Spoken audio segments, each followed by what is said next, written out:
Olá, amigos. Estamos aqui mais uma vez gravando mais uma videoaula. E nessa videoaula nós iremos falar um pouco sobre as derivadas ordinárias. Nos próximos dois vídeos nós iremos falar sobre gradiente, rotacional e divergente. É claro, vamos falar também sobre o operador nabla. Então vamos iniciar, sobre derivadas ordinárias, como o item 1 aqui, tópico 1. As derivadas ordinárias, se referem à derivada de alguma função. E uma função nada mais é do que uma relação matemática entre conjuntos. Se nós tivermos uma função de uma única variável, você tem uma relação entre dois conjuntos. Um conjunto que nós chamamos de conjunto domínio e outro conjunto chamado conjunto imagem. Aqui nós temos um exemplo de uma função do primeiro grau. Tá? Essa função do primeiro grau ela pode ser escrita dessa forma aqui. Uma função do tipo f de x igual a x mais b. Em que esse a ele é chamado de coeficiente angular. E o b é chamado de coeficiente linear. Tá? Então, por exemplo, aqui uma função do tipo f de x igual a 2x mais 1. O coeficiente angular vale 2 e o coeficiente linear vale 1. Quando x for igual a 0, a função vale 1. X igual a 0, a função vale 1. E quando x é igual a 1, 2 vezes 1 dá 2, mais 1, 3. Então, se nós quisermos calcular essa tangente, a tangente de θ, essa diferença daqui para cá, o cateto oposto, dividido pelo cateto adjacente. Então, aqui vai ficar 3 menos 1, dividido por 1 menos 0. Então, a tangente de θ aqui vai ser igual a 2. Esse valor 2 representa o nosso coeficiente angular. Vai dizer para você como é que essa nossa função varia, A taxa de variação da função depende basicamente desse coeficiente angular. E quem fornece essa taxa é a tangente da inclinação da reta com a abscissa. Dou um segundo exemplo, uma função do tipo 3x mais 1. Quando x é igual a 0, a função da mesma forma vale 1, mas quando x é igual a 1, a função já passa a valer o valor 4. Quando nós calculamos o valor da tangente, vai ficar 4 menos 1 dividido por 1 menos 0. Observe que a tangente de θ, nesse caso aqui, que é o coeficiente angular, tem um valor 3. Então, essa função aqui, que eu chamei de função f de 2, que é 3x mais 1, enquanto que a função f de 1 é 2x mais 1. Então, nós conseguimos mostrar que a tangente, nesse caso aqui, é igual a 2 e aqui é igual a 3. Então, essa função f de 2 varia mais rápido que a função f de 1. E a razão é que a tangente da inclinação dessa reta é maior do que a da outra. Na figura abaixo aqui, nós temos dois exemplos de funções aqui. Tem uma função f, que tem esse comportamento oscilatório aqui. Um seno aí defasado de um certo ângulo, Uma função que oscila de uma determinada maneira. E aqui nós temos uma função que se aproxima do comportamento de uma função quadrática. Observe que essa função, conforme você vai mudando o valor de x, a função cresce mais rápido. Então, essa função varia muito mais rápido que x. E como é que nós podemos calcular a taxa de variação dessa função? Tem uma importância extremamente significativa, tanto na matemática quanto na física, na engenharia, que é nós encontrarmos a derivada dessa função. E aí nós podemos representar a derivada de uma função para uma variação infinitesimal df como sendo essa taxa, que é a variação da função em relação a essa variação infinitesimal que nós chamamos de dx. Esse df aqui, ele informa para a gente a variação da função. E essa quantidade que está entre parênteses aqui, o df dx, ele informa para a gente a rapidez com que a função f muda com a mudança de dx. Então, se nós tivermos um valor x e ele for alterado para um x mais dx, ou seja, sofreu uma variação infinitesimal dx, a função f também sofrerá uma variação infinitesimal df. Essa taxa de variação df dx é a derivada da função f em relação à variável x. E como é que nós podemos chegar a esse resultado? Imaginamos que nós possamos ter uma função f de x com esse comportamento aqui. Para um dado x, a função vale f de x. Se nós dermos um pequeno passo do valor ΔX, essa distância daqui para cá, seja um ΔX, por exemplo, então esse ponto aqui é x mais ΔX, a função f vai ser um f de x mais ΔX. Observe que se nós quisermos calcular como é que essa função varia, nós podemos calcular essa tangente.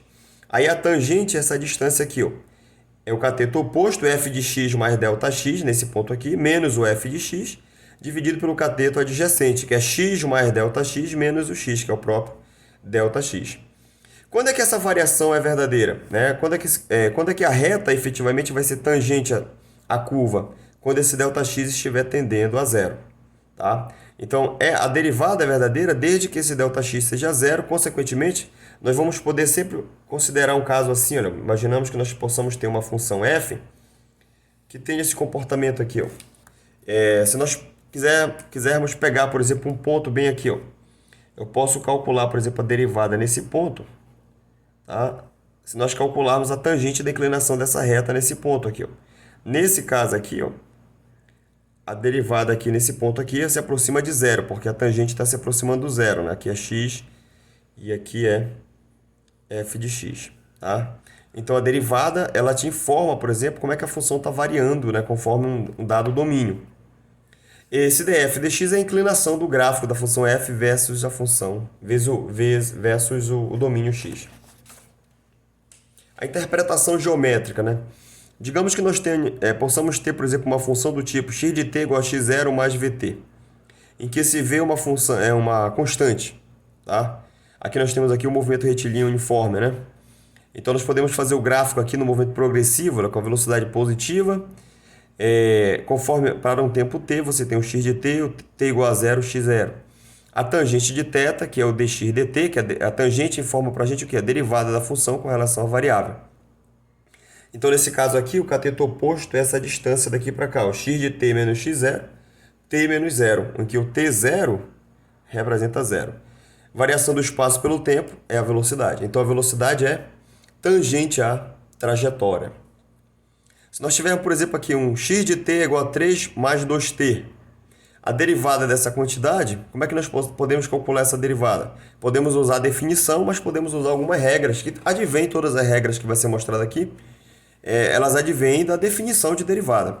Tá? Então, f de x é uma função. Se f de x é igual a c, em que c é uma constante, a derivada dessa função, a derivada de uma constante é zero, né? Já que a derivada informa quanto que a função está variando com relação ao dado domínio. Se a função é constante, então não tem variação. Logo, a derivada de uma constante é zero. A derivada de uma função polinomial, ax elevado a n, em que a e n são constantes, é anx elevado a n menos 1. A derivada da exponencial é a própria exponencial. A derivada do seno é o cosseno. A derivada do cosseno é o menos seno. A derivada do seno de ax, aí você deriva aqui dentro. A derivada de ax é a e a derivada do seno é cosseno. Então, é a cosseno x. Você usa aqui a regra da cadeia. Tá? Você pode revisar os tópicos de derivadas. A derivada do cosseno de ax é menos a seno de ax. A derivada da secante é a secante vezes a tangente.